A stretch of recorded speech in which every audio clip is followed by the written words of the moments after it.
ശില്പിയായ ഭർത്താവിന്റെ അന്ത്യാഭിലാഷം നിറവേറ്റാൻ വർഷങ്ങളായി കാത്തിരിക്കുകയാണ് കൊല്ലത്തെ ഒരു വീട്ടമ്മ. 16 വർഷങ്ങൾക്ക് മുൻപ് രാഷ്ട്രപതിക്ക് സമ്മാനിക്കാൻ തന്റെ ഭർത്താവ് നിർമ്മിച്ച ശില്പമാണ് ശ്രീദേവിയുടെ കയ്യിലുള്ളത്. ഗോപാലകൃഷ്ണന്റെ മരണശേഷം ആ ശില്പവുമായി യാത്ര തുടങ്ങിയതാണ് ഈ വീട്ടമ്മ.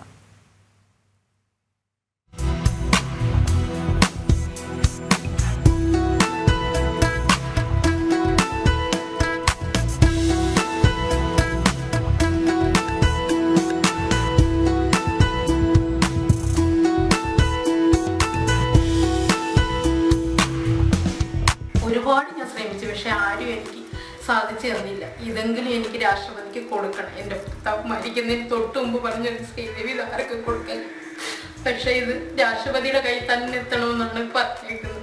ശ്രീദേവിയുടെ ഭർത്താവ് ഗോപാലകൃഷ്ണൻ 4 വർഷം മുൻപാണ് അന്തരിച്ചത്. ശില്പിയായ അദ്ദേഹം മുൻ രാഷ്ട്രപതി KR നാരായണന് സമ്മാനിക്കാനായി 16 വർഷങ്ങൾക്ക് മുൻപ് ഒരു ശില്പം നിർമ്മിച്ചു.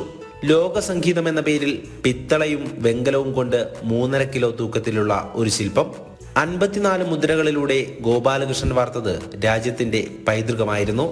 എന്നാൽ ശില്പം പൂർണ്ണമായപ്പോൾ ഗോപാലകൃഷ്ണൻ അസുഖബാധിതനായി. ചികിത്സ കഴിഞ്ഞെത്തിയപ്പോഴേക്കും KR നാരായണൻ അന്തരിച്ചിരുന്നു. പിന്നീട് വന്ന രാഷ്ട്രപതിക്ക് നൽകുക എന്നതായിരുന്നു അടുത്ത ലക്ഷ്യം. എന്നാൽ അതും നടന്നില്ല. ഗോപാലകൃഷ്ണന്റെ അസുഖം മൂർച്ഛിച്ചു. വർഷങ്ങളുടെ നീണ്ട കാത്തിരിപ്പ്. രാഷ്ട്രപതിക്ക് ശില്പം സമ്മാനിക്കണമെന്ന ആഗ്രഹം നിറവേറ്റാനാകാതെ ഗോപാലകൃഷ്ണൻ വിട പറഞ്ഞു. അതിനുശേഷം കൊല്ലത്ത് കൊറ്റങ്കരയിൽ മകൾക്കൊപ്പമാണ് ശ്രീദേവി കഴിയുന്നത്. തന്റെ ഭർത്താവിന്റെ മരണം വരെയുള്ള ആഗ്രഹവുമായി ഈ വീട്ടമ്മ ഇറങ്ങി തിരിച്ചു. ഇതിനായി മുഖ്യമന്ത്രിയുടെ അടുത്തുവരെ എത്തിയെങ്കിലും ഫലം കണ്ടില്ല. പലരും ശരിയാക്കാമെന്ന് പറഞ്ഞെങ്കിലും പിന്നീട് ഒഴിഞ്ഞുമാറി. നിറകണ്ണുകളോടെ തന്റെ ഭർത്താവിന്റെ അന്ത്യാഭിലാഷം സാധിച്ചു കൊടുക്കാൻ ഏതറ്റം വരെയും പോകാൻ കാത്തിരിക്കുകയാണ് ശ്രീദേവി. ജനം, കൊല്ലം. എന്തായാലും ശ്രീദേവിയുടെ ഈ അതായത് ഭർത്താവായ ഗോപാലകൃഷ്ണന്റെ അന്ത്യാഭിലാഷമായിരുന്നു രാഷ്ട്രപതിക്ക് ഈ ശില്പം കൊടുക്കുക എന്നുള്ളത്.